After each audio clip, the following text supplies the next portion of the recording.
জাতির উদ্দেশ্যে ট্রাম্পের বক্তব্য শেষ হতেই ইরান ব্যাপকভাবে ক্ষেপণাস্ত্র হামলা চালিয়েছে ইসরায়েলে। দর্শক, কেন চালিয়েছে? কারণ ট্রাম্প হুমকি দিয়েছেন যে আরো কয়েক সপ্তাহ কঠিন আঘাত হানা হবে। তো ইরান জানতো, ইরানের প্রস্তুতিও ছিল যে ট্রাম্প জাতির উদ্দেশ্যে ভাষণ দিয়ে এমন কোনো বক্তব্য দেবে না যেখানে যুদ্ধ বন্ধ হবার কোনো লক্ষণ আছে, বরং তার আরো তীব্রতা বাড়াবে এবং সেই লক্ষ্যেই মধ্যপ্রাচ্যে বিপুল সৈন্য জড়ো করেছে।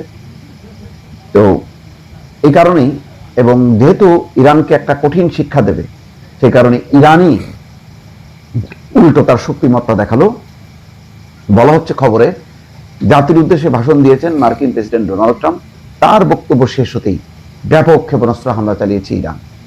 বৃহস্পতিবার আল জাজিরার এক প্রতিবেদনে একথা বলা হয়। প্রতিবেদনে বলা হয়, ট্রাম্প জাতির উদ্দেশ্যে ভাষণ শেষ করার কিছুক্ষণ পরেই ইসরায়েলের দিকে নতুন করে ক্ষেপণাস্ত্র নিক্ষেপ করেছে ইরান। ইসরায়েলি সামরিক বাহিনী জানিয়েছে তারা ইরান থেকে ছোড়া একাধিক ক্ষেপণাস্ত্র শনাক্ত করেছে। হুমকি মোকাবেলায় দেশটির প্রতিরক্ষা ব্যবস্থা সক্রিয় করা হয়েছে।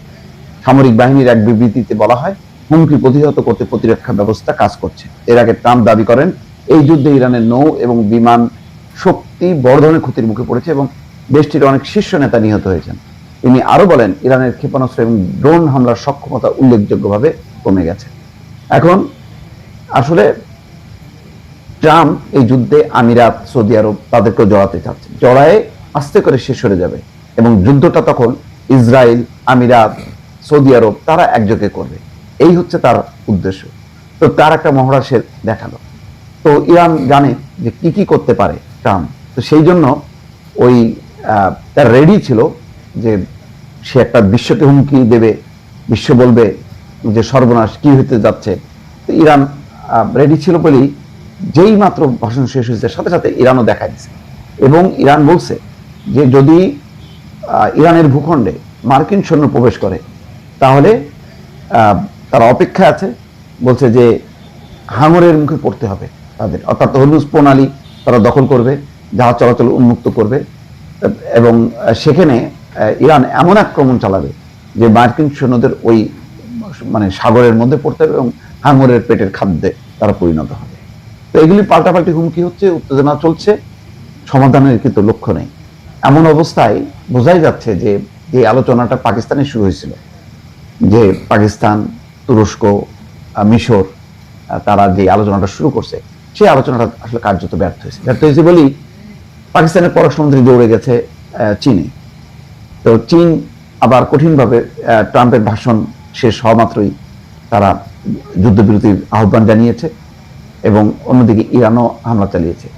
বোঝা যাচ্ছে যে চীন কিন্তু আস্তে আস্তে এই ইরান যুদ্ধে জড়িয়ে যাচ্ছে, কারণ ইরান হচ্ছে এশিয়ার একটা অংশ, আর এশিয়ার 1 নম্বর শক্তিধর দেশ হচ্ছে চীন।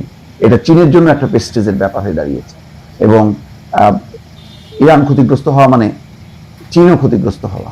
চীনের সাথে ইরানের একটা গভীর সম্পর্ক আছে। সব মিলায়ে ট্রাম্প সমাধানের বদলে পরিস্থিতিকে আরো জটিল করলো।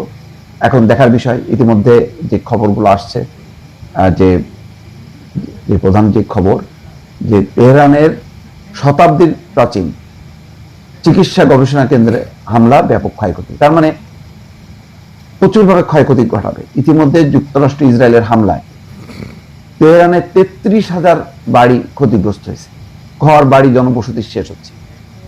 তাহলে এই ইরানের জনগণ কখনো কি যুক্তরাষ্ট্র এবং ইসরায়েলের আহ্বানে ইরানের শাসন ব্যবস্থা পরিবর্তনের জন্য তারা বিক্ষোভ করবে?